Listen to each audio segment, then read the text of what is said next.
رزق سے کچھ چیزیں محروم بھی کر دیتی ہیں.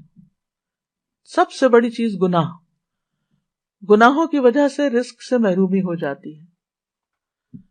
حسن بصری کہتے ہیں اللہ کی قسم بادل میں تمہارے لیے رزق ہے لیکن تم اپنی غلطیوں اور اعمال کی وجہ سے اس سے محروم کر دیے جاتے ہو، یعنی تم پہ نہیں برستا.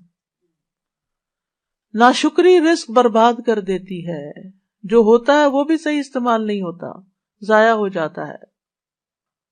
جو قوم سبا کی مثال قرآن میں آتی ہے، اور ایک بستی کی جو امن والی مطمئن تھی لیکن انہوں نے ناشکری کی تو خوف اور بھوک ان پہ مسلط ہو گئی. پھر خرچ نہ کرنا، دینا نہیں کسی کو، استعمال نہ کرنا، صرف جوڑ جوڑ کے رکھنا. حضرت اسماء کہتی ہیں ایک مرتبہ رسول اللہ صلی اللہ علیہ وسلم میرے پاس سے گزرے، اس وقت میں کچھ گن رہی تھی اور ناپ رہی تھی. آپ نے فرمایا اسماء گن گن کے نہ رکھو ورنہ اللہ بھی تمہیں گن گن کر دے گا. کہتی ہیں کہ رسول اللہ صلی اللہ علیہ وسلم کے اس ارشاد کے بعد میں نے اپنے پاس سے کچھ جانے والے کو یا آنے والے کو شمار نہیں کیا، دے دیتی تھی ایسے ہی اور آ جاتا تھا اور گن کے نہیں رکھتی تھی، بس جو آگے آگے، جو چلا گیا چلا گیا. اور جب بھی میرے پاس اللہ کا کوئی رزق ختم ہوا اللہ نے مجھے اس کا بدل عطا کر دیا. پھر خرچ نہ کرنے سے مال ضائع ہو جانا. ابو ہریرہ کہتے ہیں کوئی دن نبی صلی اللہ علیہ وسلم نے فرمایا کوئی دن ایسا نہیں کہ جب بندے صبح کو اٹھتے ہیں تو 2 فرشتے آسمان سے نہ اترتے ہوں. ایک فرشتہ کہتا ہے اللہ خرچ کرنے والے کو اس کا بدلہ عطا کر، اور دوسرا کہتا ہے اللہ روک کر رکھنے والے کے مال کو ضائع کر دے.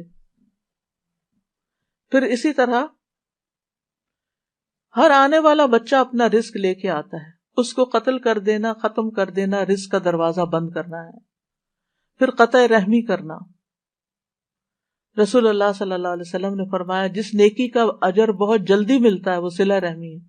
یہاں تک کہ کچھ گھرانوں کے لوگ فاجر و فاسق ہوتے ہیں لیکن جب وہ صلہ رحمی کرتے ہیں تو ان کے مال بڑھ جاتے ہیں، ان کے افراد بڑھ جاتے ہیں.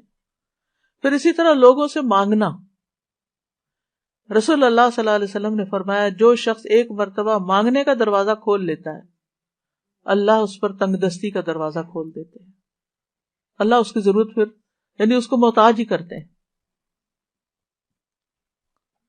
یعنی صرف دوسروں کے مال پر نظر رکھنا، دوسروں کی کمائی پر زندگی گزارنا اور صرف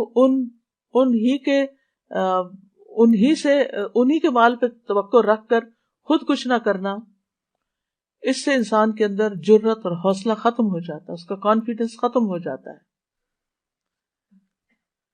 اور پھر آخر میں ہے دعائیں. سب سے پہلی دعا تو یہ وَارْزُقْنَا وَأَنْتَ خَيْرُ